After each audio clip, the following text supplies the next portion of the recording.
పోరాడితేనే మనము అమ్మవారి ఆశీర్వాదంతో ఆమె దాకా వెళ్ళగలుగుతాం. మన తెలంగాణలో ఉన్న ఆడపడుచులందరికీ మహిళా దినోత్సవ శుభాకాంక్షలు.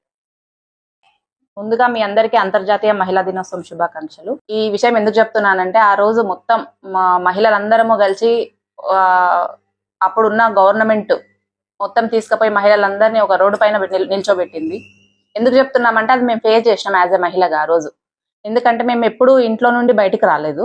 ఆ రోజు నా భర్తని ఫిబ్రవరి 23, 2022 కిడ్నాప్ చేసి ఒక వారం రోజులు దాచిపెట్టి, తర్వాత ఏదైతే మనకు రిమాండ్ పంపించి, ఏవి తెలియదు మాకు. అంటే మేము ఎలా అప్రోచ్ కావాలి, ఎవరి దగ్గరికి వెళ్ళాలి, ఏంది అంటే మేము ఆ రోజు మేము పడ్డ కష్టాలు కానివ్వండి. మా పిల్లలు చిన్న పిల్లలు, అప్పుడు చాలా చిన్న పిల్లలు. ఎవరిని, ఎందుకంటే మా ఫ్యామిలీ మొత్తం సఫర్ అయింది ఆ రోజు. మొత్తం హోల్ చలవగాలి ఫ్యామిలీ మొత్తం సఫర్ అయింది. మేము ఎవరి దగ్గర పోయి చెప్పాలో అంటే మా మహిళలుగా మేము ఫేస్ చేసినా చెప్తున్నాము.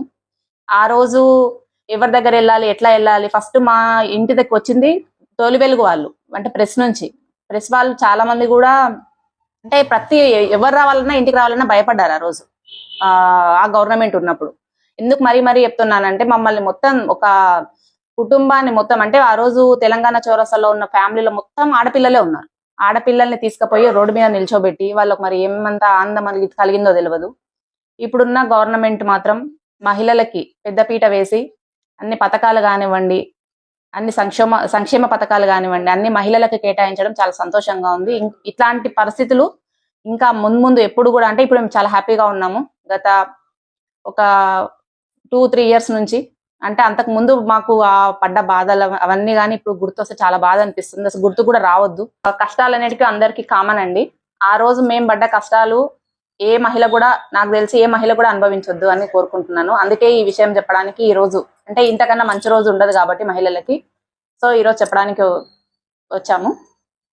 సో మహిళలందరికీ నేను ఒక్కటే చెప్తున్నానండి, కష్టాలు ప్రతి కుటుంబంలో ఉంటాయండి. ఆ రోజు మేము పడ్డ కష్టాలు, అంటే నా భర్త వెనక నేను ఉన్నాను. ఆ రోజు నేను, నా పిల్లలు, టోటల్ నా ఫ్యామిలీలో ప్రతి ఒక్క ఆడబిడ్డ ఆ రోజు ఫేస్ చేసింది ఈ ప్రాబ్లమ్స్ అనేది. ఆ రోజు ఏంటంటే, మాకు ఎక్కడ అప్రోచ్ కావాలో తెలియకుండా అనుభవించిన కష్టాలలో కొంతమంది మీడియా వాళ్ళు మాకు చాలా సహకరించారు. అండ్ న్యాయవాదులు కావచ్చు, మాకు చాలా న్యాయం చేశారు వాళ్ళు కూడా. మహిళలందరూ కూడా ఏ ప్రాబ్లమ్స్ వచ్చినా ధైర్యంగా ఉండండి, అందరు కూడా నిరుత్సాహపడకండి ఏమవుతుందో అని. అందరు కూడా పోరాడండి, ఏమీ కాదు, ఎంతమంది ఉన్నా ఏం కాదు. అంటే ఇప్పుడు మహిళా దినోత్సవం కాబట్టి ఒక మహిళగా నేను